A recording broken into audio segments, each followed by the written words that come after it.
Dans cette vidéo, nous allons voir comment créer des gabarits d'annotation pour annoter en fait des données attributaires, donc des entités soit polyline, ligne ou point. Donc pour commencer, nous allons définir un gabarit d'annotation, donc le menu map, annotation et définir le gabarit d'annotation. Ici, nous allons faire nouveau. Ici, je vais l'appeler eti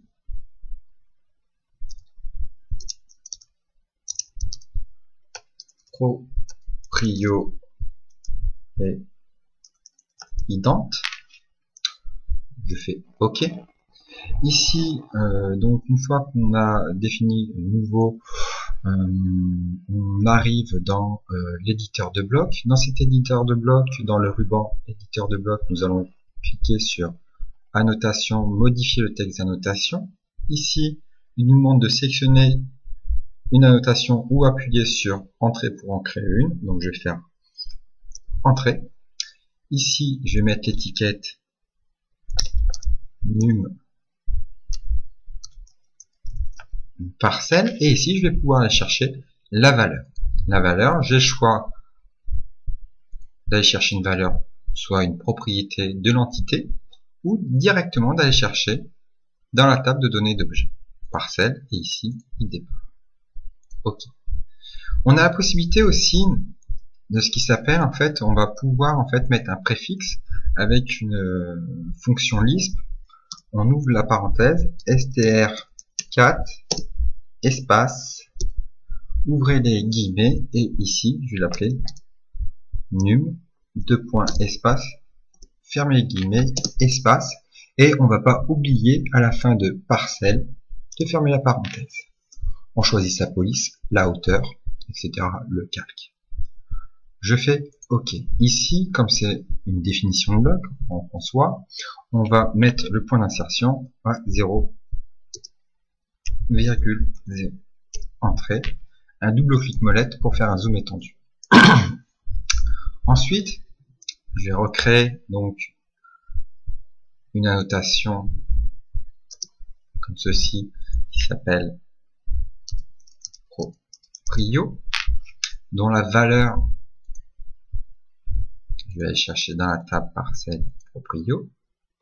OK, et je vais faire la même opération que précédemment pour rajouter un préfixe str4 espace, ouvrez les guillemets, proprio, espace, fermez les guillemets, espace, et ici je me mets à la fin de parcelle pour fermer la parenthèse. Et je fais OK, et ici je vais pouvoir le spécifier directement via un clic. Une fois que j'ai fait ceci, je vais pouvoir fermer l'éditeur de bloc. On va cliquer sur enregistrer les modifications.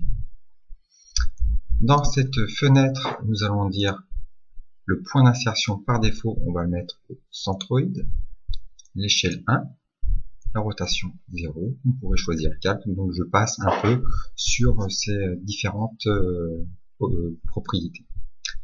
Je fais appliquer, OK. Une fois que j'ai défini mon gabarit d'annotation, je vais pouvoir l'insérer.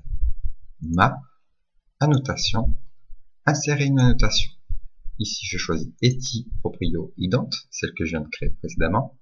Je clique sur insérer, choix des objets. Attention, ne sélectionnez uniquement les objets de l'étiquetage. Donc, je sélectionne mes parcelles, je fais entrer et ici, on peut voir que sur cette parcelle dont l'idépart est proprio, du rang est 0033 qui correspond bien aux données attributaires.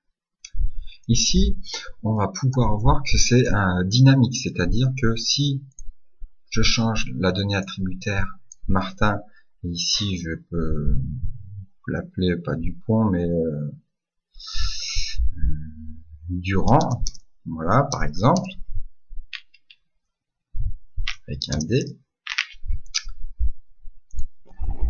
et que je fais map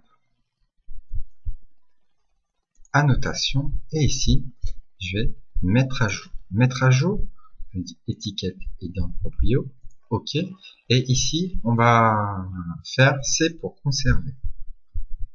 entrée et ma donnée attributaire, mon étiquette mise à jour. Voilà, donc ici je l'ai fait sur du polygone, mais on peut le faire sur de l'entité linéaire ou du ponctuel.